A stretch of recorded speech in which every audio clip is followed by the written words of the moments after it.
What's up? It's me, Don Tolliver. If I could describe the Bose Ultra Open earbuds, I think I would describe it as very seamless. It can definitely be something that you can style. It's like earring candy. Check out Bose.com for more. With Lululemon, the real gift happens when they're living in it. When you give them the coziest scuba matching set, the real gift is this. And this. And this. This holiday, Lululemon makes it easy to give a gift that goes beyond. Open the moment. Shop now at Lululemon.com. His code name's Jackal. He's an exceptional assassin. Streaming now on Peacock. He will kill again, unless we stop him. Academy Award winner Eddie Redmayne. You're paying me to kill him. I am charging you for getting away. The Jackal's here. Look at the exits. BAFTA Award winner Lashana Lynch. I will find him, and I will kill him myself. I like to win. So do I. The Day of the Jackal. Streaming now, only on Peacock. After her encounter with the puca, Feyre begins to accept her new life in Prythian and the High Fae with whom she keeps company. As she strives to create the semblance of a new life, can Feyre truly leave her old self behind?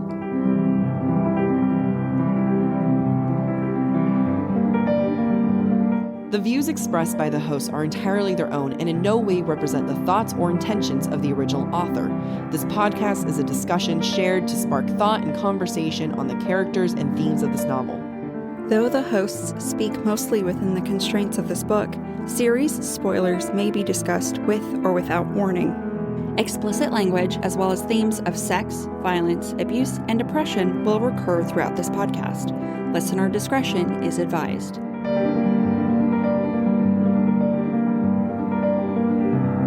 Welcome back to Book Talk for Book Talk, a podcast where we deep dive into the writing of your favorite novels. This season, we are exploring Sarah J. Maas's most controversial novel in the Court of Thorns and Roses series. This is Jack. And I'm Amy. This week, we're discussing chapters 11 through 14 of A Court of Thorns and Roses. On this week's episode, we ask, is this the beginning of Feyre and Tamlin's love story? And a theme we're going to be looking into is 2 steps forward, 1 step back, and you'll be able to pick that up as we lay it down. So if you remember last time, it ended with Feyre looking out of the window and she sees her father. Dun dun dun. Dun dun. It is not her father, everybody. It is the puca, as we all know. The puca is this monster thing that's out in Prythian. But what we can see here is Feyre's excitement for her father. Feyre is so excited to see her father that she even starts projecting him to be the planner like she is. Although, let's be real here, her father has not planned a single thing in their entire life. He is not exactly what she wants him to be. So she's so desperate to believe that someone would come for her, that she's willing to ignore the obvious. This is really important because it's an obvious moment of actually when I first read it, I was excited thinking that it was her father. I think on a first read, I think everyone hopes that it's the father. Yeah, it was just like, oh my God, he's there. I mean, it plays into the whole Beauty and the Beast trope, right? Oh yeah, for sure. This is important because it shows that Feyre is willing to believe that the people who care for her care more than that they do. And we really see that later on with Tamlin and how he interacts with her under the mountain. And it's foreshadowing, but also speaks on her character. Feyre, your daddy issues are coming through. It's a lot more than daddy issues. I think it's this idea of her desires being used against her, right? Mm-hmm. I mean, that's what the puca is specifically. Exactly. So as Tamlin explains to her, the puca uses your desires against you to lure you and then to eat you. And Feyre thinks of Tamlin, what would have tormented and then eaten me? Who are you to be so powerful that they pose no threat to you? Which I find really interesting because on one hand, it's establishing Tamlin as being perceived as powerful because maybe A, he doesn't have desires, but also because he's just a big, strong, burly man. He's a big, strong, burly man who doesn't have any desires, which is obviously what we know about Tamlin is he doesn't have a single desire in the world. False. But it's just interesting that that's how she views him because as the story progresses and he desires her, it adds more value in her mind. Because he values her? Yeah, like he's a desire. Like right now, if she's like establishing him as someone who he's so powerful, because who is he to defeat this? Well, in order, like, you know, if it uses your desires against you, and this is like a big burly man who doesn't have a desire, oh, he's so strong. But then later on, he desires her. You know, it adds an extra layer of hubba hubba for her. Oh, it's her Viagra. Oh, well, there's a lot of Viagra in this. There's a lot of Viagra in this This is the Viagra episode. You know what is also Feyre's Viagra? Is food. I can relate. Me too. Basic necessities. Like one of the things that the puca shows Feyre as she's rushing towards who she thinks is her father, she sees a large pack laden with supplies. What's so sad is that she still fears being without simple necessities like provisions. So which, sad. To me, signals she's not at her fullest power. She's still weak and scared. It also shows that she can't dream big. It's literally just a pack of provisions. It's not like her dad showed up with like a horse and carriage to get her out. Right. It was just, it's She food. just, all she wants is her daddy with a little bit of food. Which I think drives home how devastating it is when Tamlin admits to providing for her family in a way that she's never been able to. Even though it's absolved her of her promise to her mother on one hand, it also demonstrates Tamlin's power over her, that he's provided so much for them and she still desires a bag of food. It's heartbreaking. That is such a big part of her story, is this promise that they have. And it really leads into the argument that they have there is what gets her to open up. So Tamlin is angry at Feyre, and for the first time, like, we see her opening up. And the way that they handle this initial argument is interesting to see the difference between the two. Tamlin is struggling, like he's clenching his fist, he's trying to hold back, he's trying to restrain himself, which is like pathetic because, you know, he could kill her in an instant and he's just like trying so hard not to punch something. And eventually Feyre opens up and she talks about the promise that her mother made. And that makes Tamlin soften up to her. And he opens up a little bit more to her and he just is like, wow, okay, like maybe she's not someone worth punching. It's important to note that the reason that Tamlin opens up is because her promise to her mother is like his promise to his duty, to his father. Had Feyre opened up about something that he can't relate to, would he have even softened up like that? No, probably not. No, I mean, it's like at the end of the day, he is a narcissist to some degree, and falling for her is seeing himself in her. And that's when Tamlin opens up to her saying that, yes, look, I've taken care of your family. They're fine. And it's a moment that should be her salvation, but it's also her demise in many ways. She talks about saying, like, this is my dream, no one else's. Without the weight of that promise, I was left hollow and empty. And that is so sad. All she has left is that promise. And it's taken from her. And it's like, yes, the old Feyre is poor and pitiful and needs to die, and the new Feyre needs to be given birth to. But at the same time, that wasn't Tamlin's to do. No, because this was, I mean, her mother died when she was 8, left that promise. Then they became poor, and then she saw her dad get the ever-living crap beat out of him. Like, this was also her coping mechanism. This was her trauma that she had to deal with, and that was her processing the promise that she made, fulfilling that promise, and holding on to it. It was her way of coping with all of that, and him helping isn't helping. No, it's detrimental to her true progression. Oh, completely. So although she's free from this vow, she's honestly never been more trapped. On the flip side, this is when Tamlin starts to open up about his warrior training. So he talks about how he was trained as a warrior as a child, and he went to the war camps with his father. And once again, he was trained to be a warrior. He didn't actually fight. Just how Tamlin has these like swords and knives or baldric, and he doesn't have anyone to fight. Like, he is a warrior without a warrior. And I know the community is an anti-Tamlin community. I am anti-Tamlin, but he is a very tragic character because once again, he never fills the mark. So Tamlin is surrounded by his father, by friends who expect him to be something he can't be. And at a certain point, even Feyre expects him to be something he can't be for her. Yeah, what did I say while we were prepping? The scales of judgment have found him wanting. He's got really big shoes to fill, and he can't fill them. He can't. He's got toddler feet. He's got little tiny toddler feet, and like no one's at like, you know, Tamlin doesn't know who Tamlin is because he's too busy failing everyone else. And no one likes Tamlin, but it's sad. As sad and pathetic as he is still a narcissist, moody asshole. And we start to hear more about Tamlin's moods. Lucian is the one who tells us about Tamlin's mood, how he gets, you know, very quiet and broody. And Lucian even talks about how in order to stay in power, Tamlin's got to be more, he's got to show off that power. He's got to be the one in charge. So when Tamlin's in a mood, he's a dick. Like Lucian says, he shreds people, right? Obviously not literally, at least I hope not. But it's like for Tamlin, his moods equal brutality, and brutality equals power. And this is the only way Tamlin knows on how to keep power.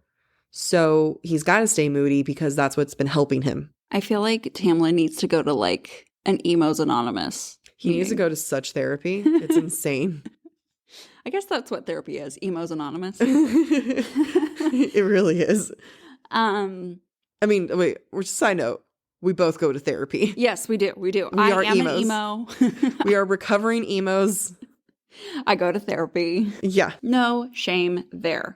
So going back to this idea of Feyre's death and rebirth and how this is being forced upon her by Tamlin. On one hand, you can kind of view this as a good thing because it's unlocking new opportunities for Feyre and it's opening her mind to who she will transform into, who she needs to transform into.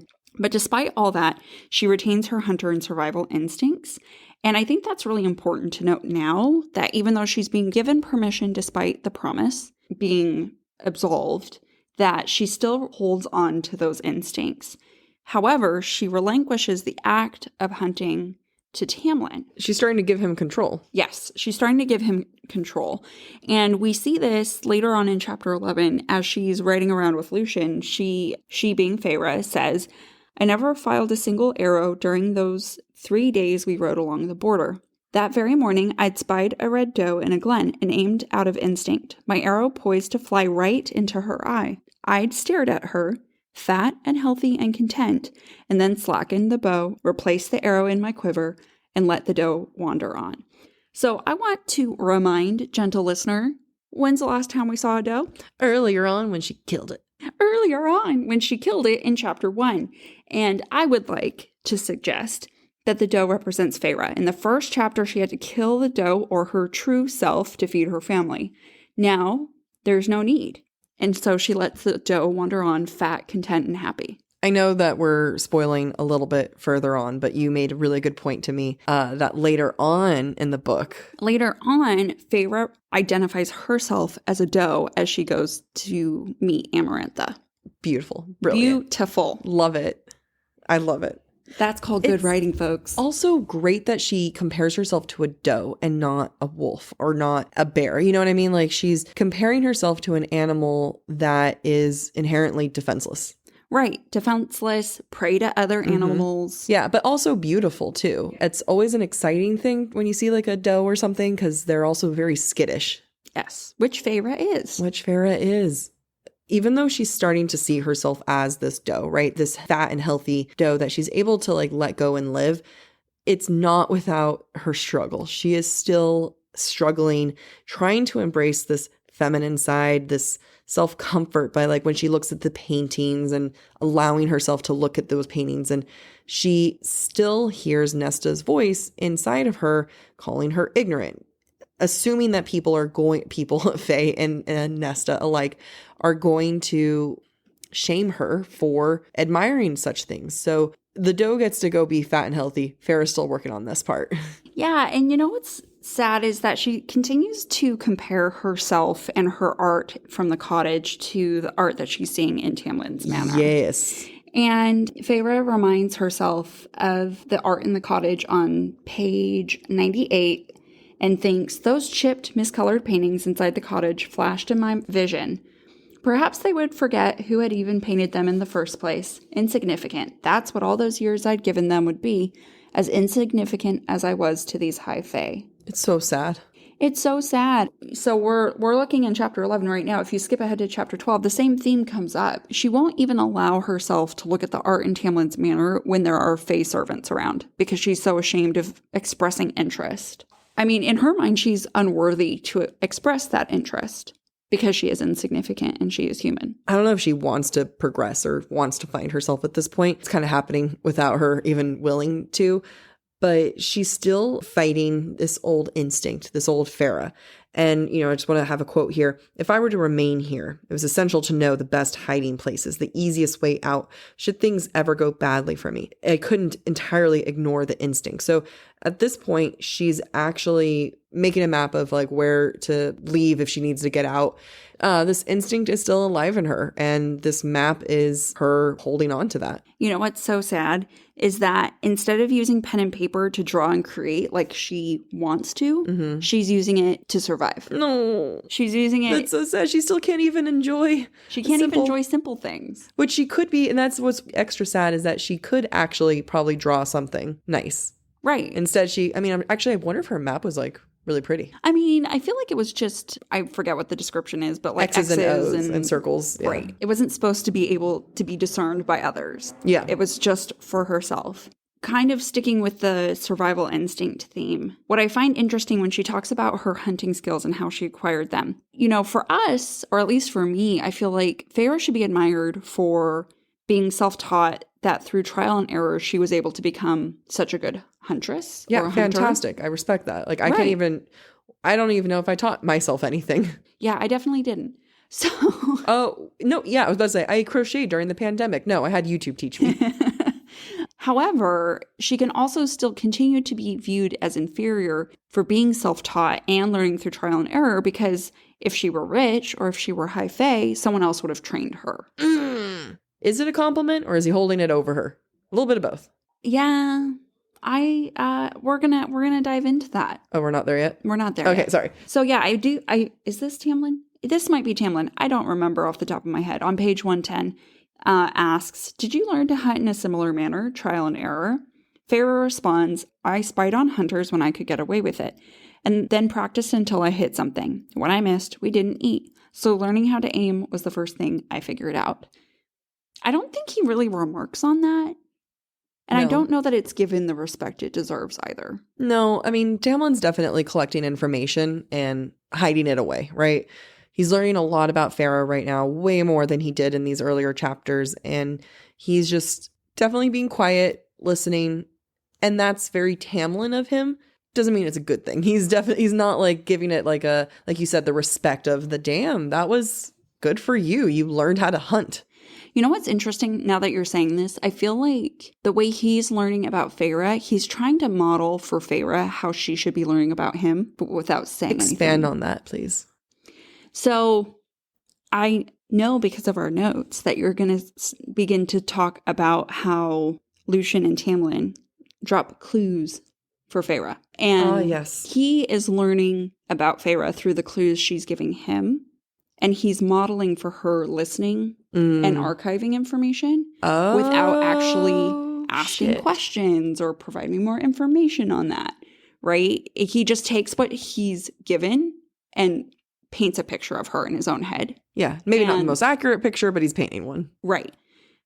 And I feel like in some way he's modeling to her without letting her know, like, hey, I'm doing something. You should do this too. Modeling for her what she needs to do in order to fight this curse. That's amazing. I mean, like, that really goes back to what Alice said in the episode before of like saying, hey, keep your senses about you. And you're right. Like, he's showing her, he's keeping his senses, his wit about him. Oh, good point out. Good point out. Thank you. Like you said, yes, I am going to touch on Lucien and Tamlin are really leaving these breadcrumbs for her. They're trying to get her to listen. And she's listening. It's kind of great. This is one of those things that later on in the book, when I read it the first time, and I was like, oh my God, he has a heart of stone. I was like, it made sense now. On page 107, the very famous quote, Lucien says, for someone with a heart of stone, yours is certainly soft these days. They're trying to give Feyre a heads up of what's happening. They're not doing a good job of that. There could have been a lot more they let her listen in on. Tamlin could have responded with like, it's such a shame that my heart is made of stone like that, right? Oh my God, that's so weird. If only someone would love me. No, it's true though, but like, why do they only bring it up twice? I know. I mean, they only bring it up once. Yeah, the adder's the other one. Yeah, it's the adder who brings it up again. And you'd think for something so important. Well, I mean, towards the end, like, I get really, and we'll talk about it there, but when Alice tells Feyre about the curse and stuff at the end, I get so mad because Alice is pissy about it. You stupid girl. She calls her stupid a couple times, and like as if like, oh, I can't believe Feyre didn't figure it out.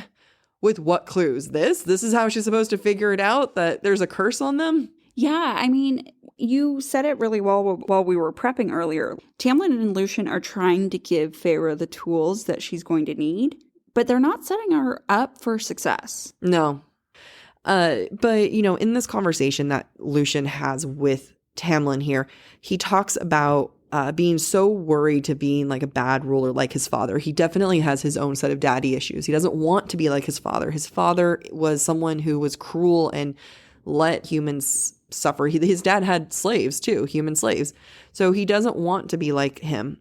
When Lucien's like, hey man, this blight, this thing is going to win. We should probably do something about it. Shalalala kiss the girl. Tamlin says, the force plaguing our lands and power, that too will pass someday if we're cauldron blessed. He's really nonchalant about it because they're immortal, right? Like they can live for a long ass time and they can have that luxury of saying, damn, Amarantha's been in charge for like 50 years. That sucks. We'll do something about it in like 100 years or so. They'll win. And maybe in 100 years, the High Lords would all get together and kick her out. In the meantime, how many humans will have died? And he does not care as much as he doesn't want to be his father and he doesn't want to enslave anyone. And that's part of the reason why he doesn't want to go along with this with Feyre, because he's really resistant. Like, I'm not like my father. I don't want to do this to her, this being make her fall in love with him. He doesn't care if humans die in this at all. No, because he has no concept of what it's like to live for such a short amount of time. His fingernails probably live longer than humans. Yeah. He probably clips them less often than They're humans. claws. He just lets them grow. That's right. Because after all, he is a beast. He is a beast. A beast that Feyre falls for. She does fall for him. How dare she? Fall has officially started here in Los Angeles, and that means we finally get to do fall activities. I have been counting down the days for when I can go to pumpkin patches, maybe even hit up an apple orchard, and I get to do all of it looking super cute in my Quince boyfriend sweater. This weather is perfect for my dark academia vibes, and I'm so excited to bust out my washable silk blouse because you know I'm going to be taking pictures. Quince is known for their Mongolian cashmere sweaters from $50. And that's not all. Quince has so many other amazing things on their website. All of those items are priced 50 to 80% less than similar brands. That includes leather jackets, cotton cardigans, soft denim. Like my entire fall wardrobe is genuinely turning into Quince wardrobe. By partnering directly with top factories and cutting out the cost of the middleman, we get savings as the customer. One of my favorite parts about Quince is the fact that they only work with factories that use safe, ethical, and responsible manufacturing practices. And they still manage to get premium fabrics and finishes for that, luxury feeling for every item that they have. Get cozy in Quince's high-quality wardrobe essentials. Go to quince.com/booktalk for free shipping on your order and 365-day returns. That's Quince, QUINCE.com/booktalk, BOOKTALK, to get free shipping and 365-day returns. That's quince.com/booktalk. My dad works in B2B marketing. He came by my school for career day and said he was a big ROAS man. Then he told everyone how much he loved calculating his return on ad spend. My friends still laugh at me to this day. Not everyone gets B2B, but with LinkedIn, you'll be able to reach people who do. Get a $100 credit on your next ad campaign. Go to linkedin.com/campaign to claim your credit. That's linkedin.com/campaign. Terms and conditions apply. LinkedIn, the place to be, to be. So how do we get to this point where Feyre is open to even following? Well, is open even the right word? She ends up falling for him. She does fall for him. And there's a reason. There is a reason. And let's talk about that reason. So as Lucien wraps up telling Feyre some of the things that Tamlin has been through, Feyre thinks, I thought of what Lucian had told me about his isolation, that burden, thought of what Tamlin had mentioned about how these estates should not have been his, and felt sorry for him. And I think that this is an important passage because we start to see how Feyre is making those connections between her experience and Tamlin's experience. And I think feelings for anybody starts with empathy. Mm-hmm. And what I really, as I was thinking about this, for the first time ever, I was like, oh, Tamlin's the younger child who should not have inherited the burden of High Lord, just like Feyre is the younger sister who should not have had to take care of her entire family's survival. When you pointed that out to me, it was the most, oh, well, no wonder they fell for each other. Why is it not like so obvious the first time or even the second time? I think because like we're all caught up in the whole series as a whole rather than like these initial moments of, oh, these are two people that actually had interests or similarities enough about them that, yeah, they would fall in love. This is a real thing. Yeah, and it's not so much about Feyre getting caught up in the moment or being charmed by the immortals. Like, she and Tamlin actually did have a connection, even though it's kind of hard to see that when you think about the rest of the series. Mm-hmm. I think what I also observe as I read this book is that we already know Feyre thinks in light and color and smells and texture. And anytime Tamlin is in her presence, he brings about a heightened sense of light and color and smell and texture. And I'm just going to run through a couple images that Feyre observes when Tamlin enters a room.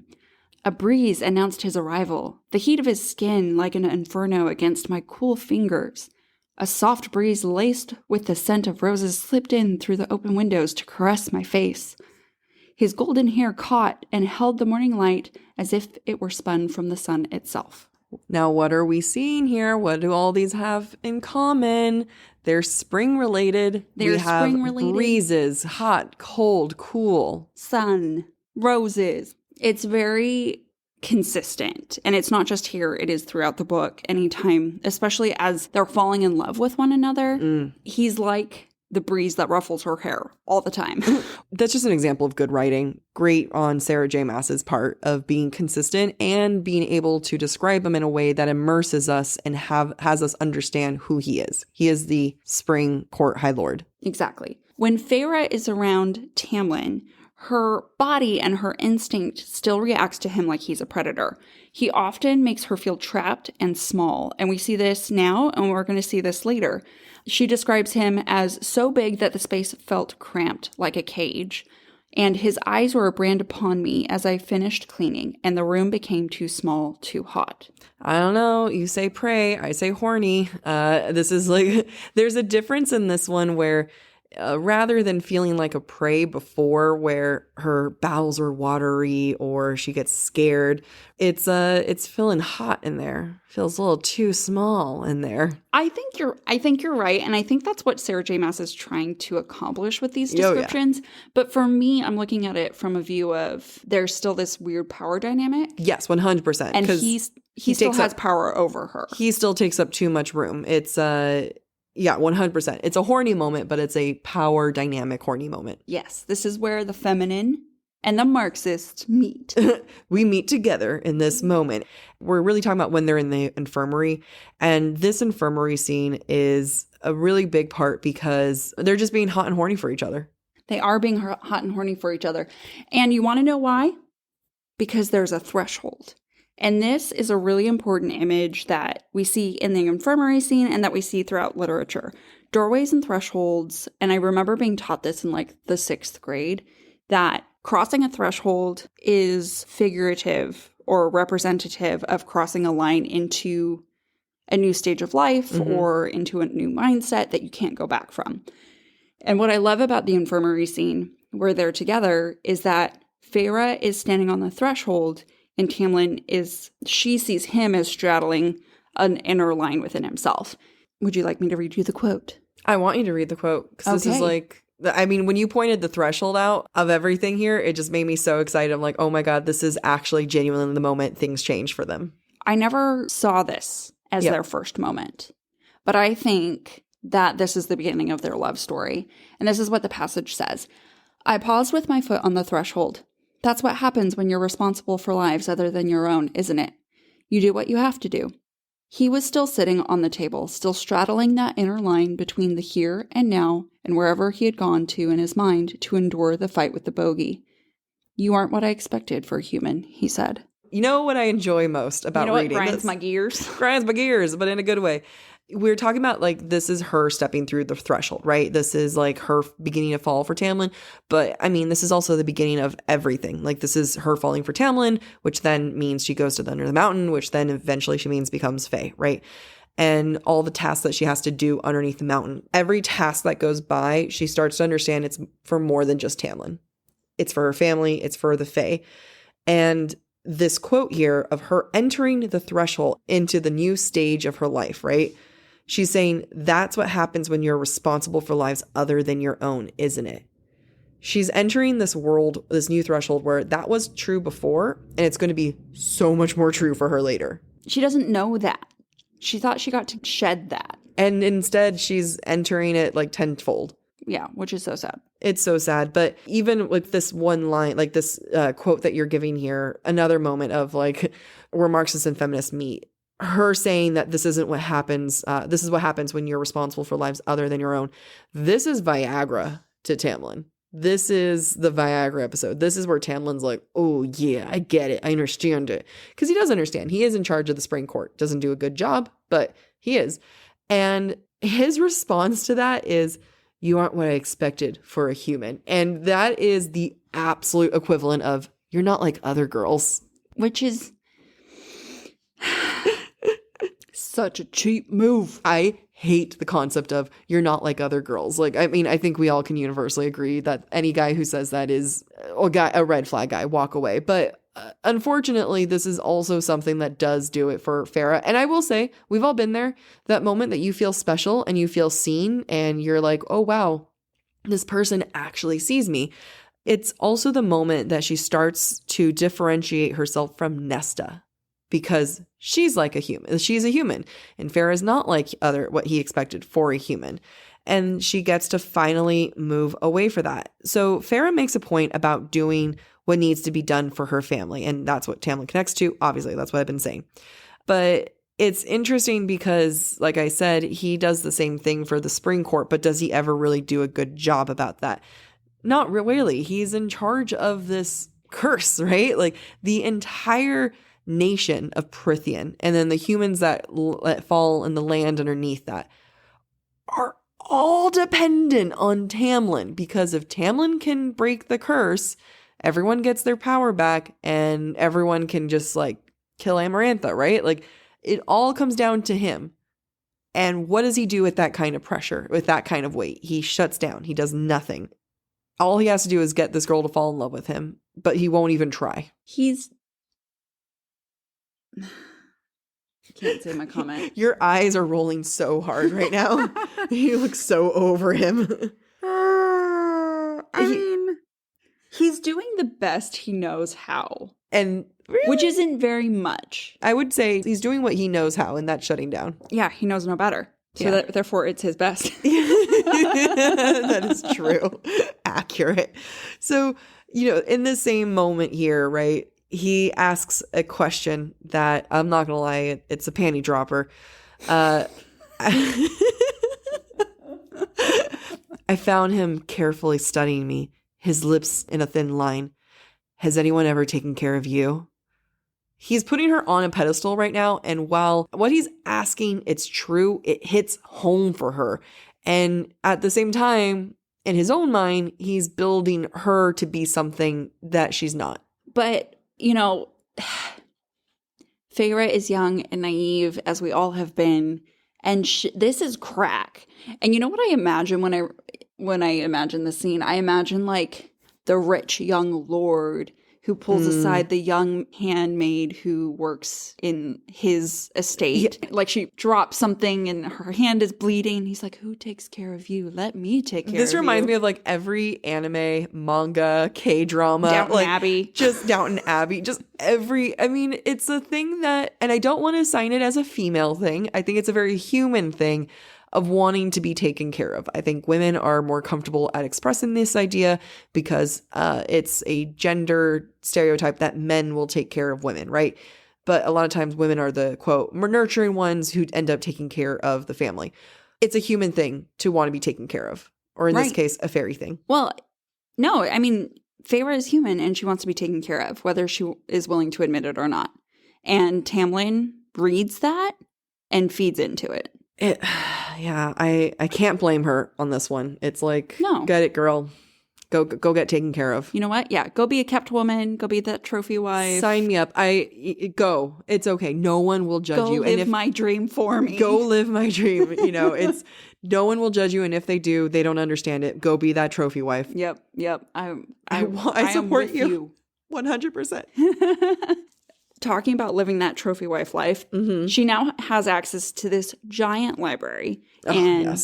To be a proper trophy wife, she has to learn how to read. And to be a proper Beauty and the Beast trope, there has to be a library. Yeah. What I love about this library is that it really, to me, illustrates the continuing push and pull of staying in and belonging to Prythian that resides in Feyre's heart right now. She sees the library as both luxurious, but also as enemy territory. And this is reinforced by the images she's going to see of Fae and humans in the mural in the library. She describes the tomes as lining each wall like soldiers of a silent army. When she sees the mural, she recognizes that all the world had once been theirs, at least as far as they believed, crafted for them by the bearer of the cauldron. There was no mention of humans, no sign of us here. And when she sees the battles depicted between humans and Fae, she recognizes that humans are weak, and she doesn't need to know that they were slaughtered because she knows they were slaughtered. Like, that's just what it means to be human. I just love that she's, in this moment, she's like taking it all in, and she's just really okay with human mortality. And I think that she's always understood humans' lifespans are so small and insignificant.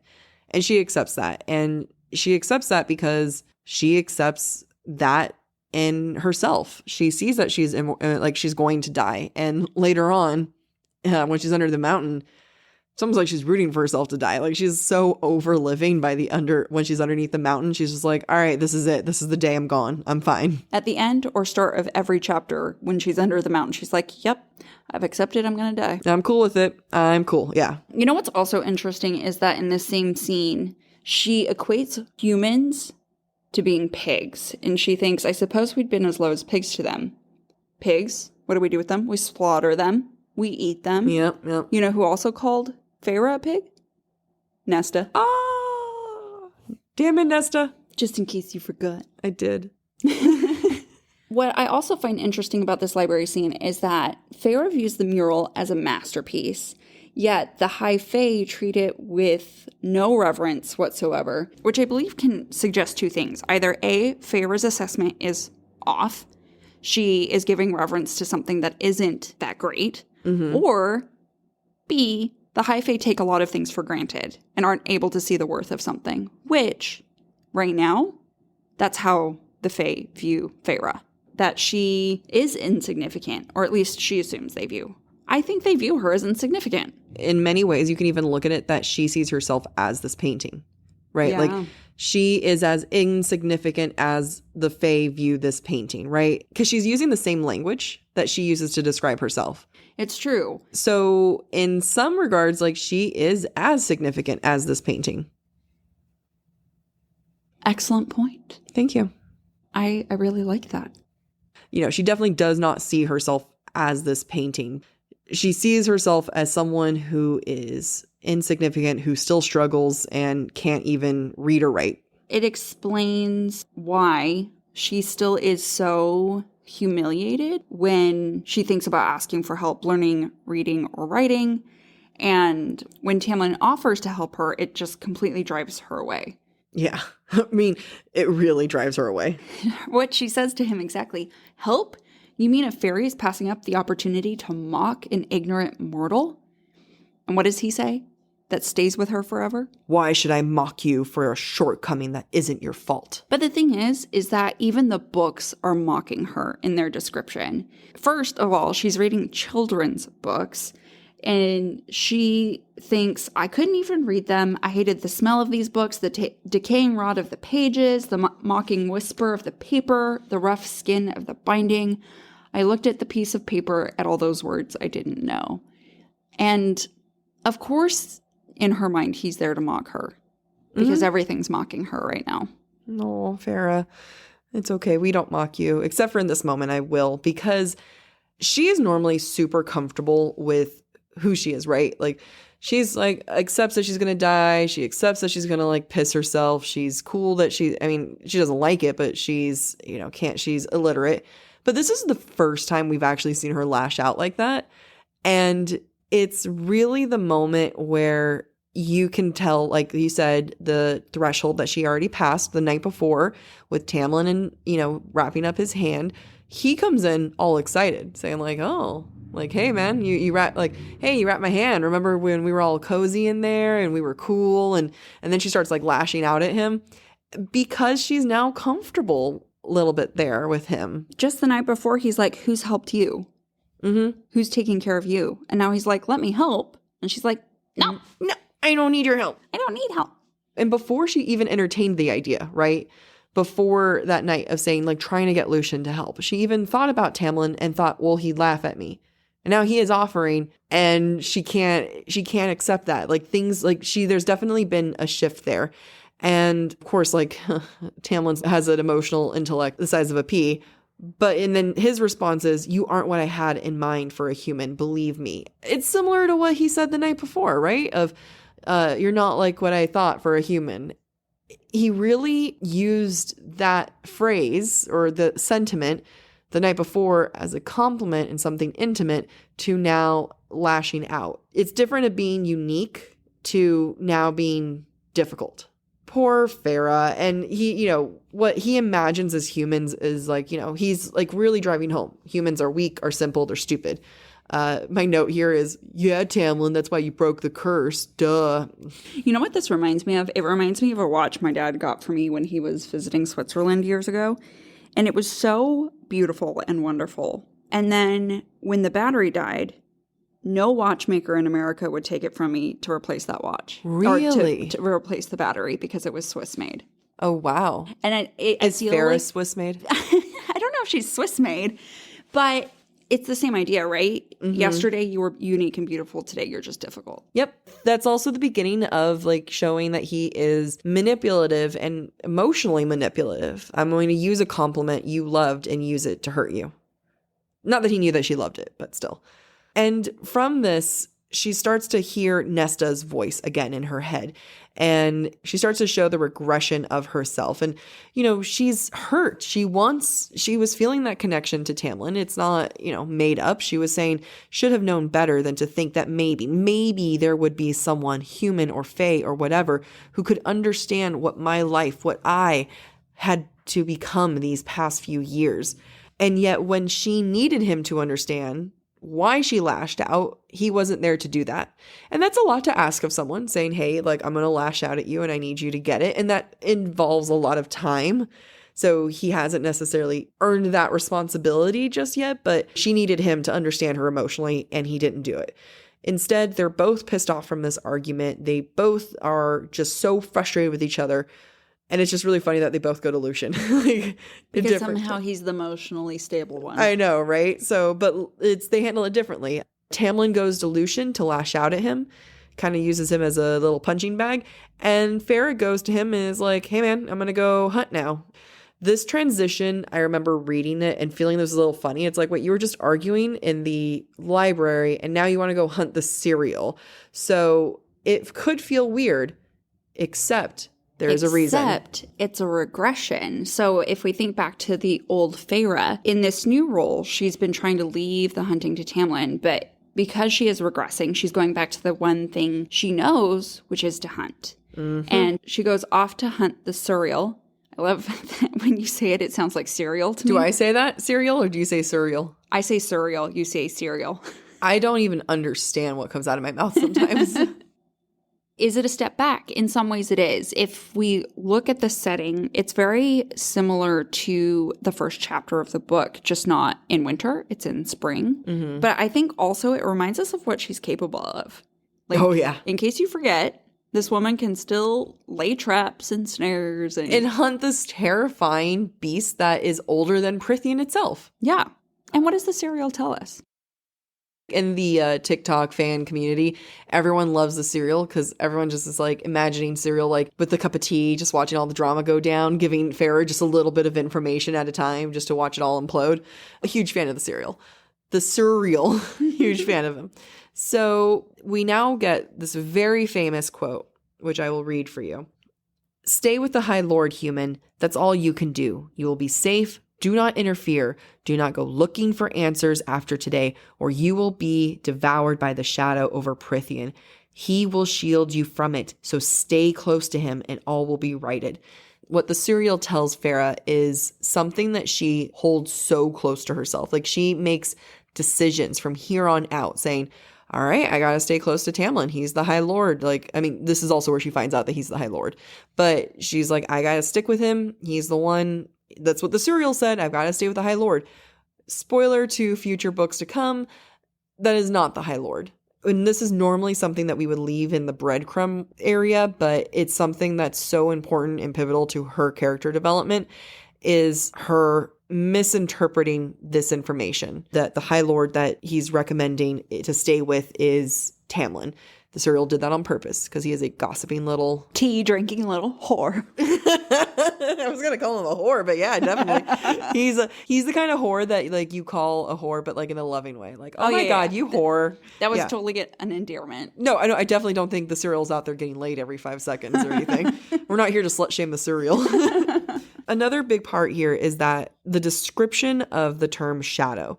You'll be devoured by a shadow over Prythian. Who's another High Lord surrounded by shadows? That's Rhysand. That's the High Lord that is talked about that she should actually stay with.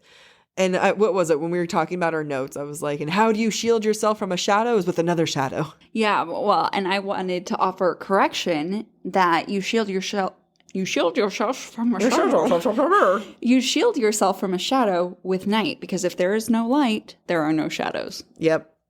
Another thing that the Suriel says is that he calls her Tamlin's human or woman. And Feyre says, despite all that it has said, despite its order to stop asking questions and stay with Tamlin, it was his human woman that echoed in my head that made me clench my teeth. My note here is, she likes it. Don't try faking it. Which I disagree with. I mean, I see your point, but when I think about writing and when I write my own stories, clenched teeth indicate anger. I find it sexual. I mean, this is the whole Marxist feminist point here, but she's like, you know, she's clenching things, Amy. She's horny for him. She likes it. But ultimately, like, it comes to that, like, you know, wanting to feel a little bit owned in order to be taken care of. In order for someone to take care of you, it's a certain amount of not being owned, but a little bit of being owned. But like relinquishing some ownership. You gotta give it a little bit. She's horny for him. It's fine. So that wraps up the majority of our episode. There's going to be a lot more to come. I'm excited for future. It's just, I'm going to be using horny a lot more often in future episodes. And Viagra, apparently. And Viagra, because it just gets heated from here on out. But there were a lot of breadcrumbs that Sarah J. Maas left for us here. So I'm going to take you through that. One is literacy, chapter 12. It was the best I can do, and to any literate human, my markings would have made no sense. But I couldn't write or read more than my basic letters. And then again, chapter 12, Tamlin talking to Feyre, you can't write, can you? No wonder you became so adept at other things. Well, you know, what happens later underneath the mountain? They really make a point here of like, she cannot read and write. Yeah, and I didn't notice it the first time. But really? It's everywhere. Everywhere. It's everywhere. They're like, this will come back and haunt her. The curse. It's another breadcrumb. Ironically, Feyre thinks about the blight. Quote, a threat, and perhaps one they truly didn't want me knowing about either, from lack of trust or because I was no one and nothing to them. She'd end up being everything to them. She thinks they don't trust her, where they're like, hey, he's got a heart of stone. Yeah. And then even like Tamlin tells Feyre, your affinity for eavesdropping, maybe you'll someday learn something valuable, Feyre. Like I said, he was trying to model for her. You need to listen. Feyre. We also get breadcrumbs for future books. On chapter 13, At least I learned the layout of the land and I knew to never go north. Haha, sucker. Yes, you would. When Feyre's looking at the painting, she sees that the way that it all started was with the cauldron being held by starry hands, a mighty black cauldron held by glowing, slender female hands in a starry, endless nights. She becomes those female hands in the ending of the series. And then finally, Feyre has a dream. We start to see Rhysand appear in these dreams. Amy, please read it for us. The quote is, "Behind me a shadow lurked. No, watched. I didn't dare turn to look at it, to see who might be within that shadow, observing, not as the wolf stared at me across the clearing." Rhysand is lurking. So those ends the breadcrumbs for this section. So we started this episode with the question, is this the beginning of Feyre and Tamlin's love story? And as I think you can see from the points we brought up today, we are here to convince you that though I did not think this was the start the first time or second time I read this book, I definitely saw the fight with the Naga, which we'll discuss in the next episode. I thought that was the start of the love story, but I really think that it began early. Yeah. And it began with that infirmary scene. It definitely starts earlier, and it has deeper roots. Their love story has deeper roots than even I gave it credit for the first time I read it. I like how I made it myself dramatic, then I gave it credit. It's deeper roots than my first read. Yeah, mine too. I definitely wrote them off as a flight of fancy, not as having Jen. Yeah, like convenient, because at one point she even says, like, I would have loved anything that would have been nice to me. Well, not necessarily, Feyre. Like, you guys had a real connection. Right. And I think she only starts to fall for him because of that connection. I'm excited for us to kind of go more into their love story in upcoming chapters.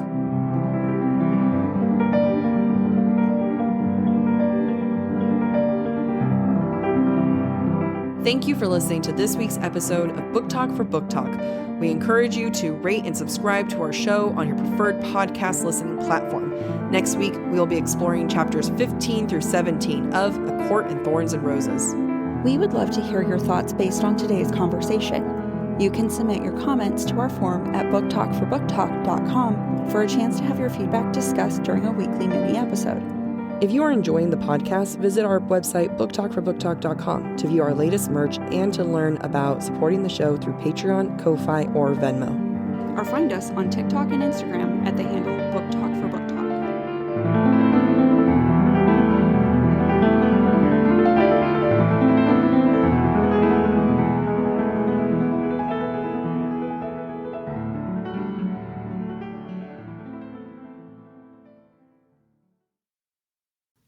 Fall has officially started here in Los Angeles, and that means we finally get to do fall activities. I have been counting down the days for when I can go to pumpkin patches, maybe even hit up an apple orchard, and I get to do all of it looking super cute in my Quince boyfriend sweater. This weather is perfect for my dark academia vibes, and I'm so excited to bust out my washable silk blouse because you know I'm going to be taking pictures. Quince is known for their Mongolian cashmere sweaters from $50. And that's not all. Quince has so many other amazing things on their website. All of those items are priced 50 to 80% less than similar brands. That includes leather jackets, cotton cardigans, soft denim. Like, my entire fall wardrobe is genuinely turning into Quince wardrobe. By partnering directly with top factories and cutting out the cost of the middleman, we get savings as the customer. One of my favorite parts about Quince is the fact that they only work with factories that use safe, ethical, and responsible manufacturing practices. And they still manage to get premium fabrics and finishes for that, luxury feeling for every item that they have. Get cozy in Quince's high-quality wardrobe essentials. Go to quince.com/booktalk for free shipping on your order and 365-day returns. That's Quince, QUINCE.com/booktalk, BOOKTALK, to get free shipping and 365-day returns. That's quince.com/booktalk.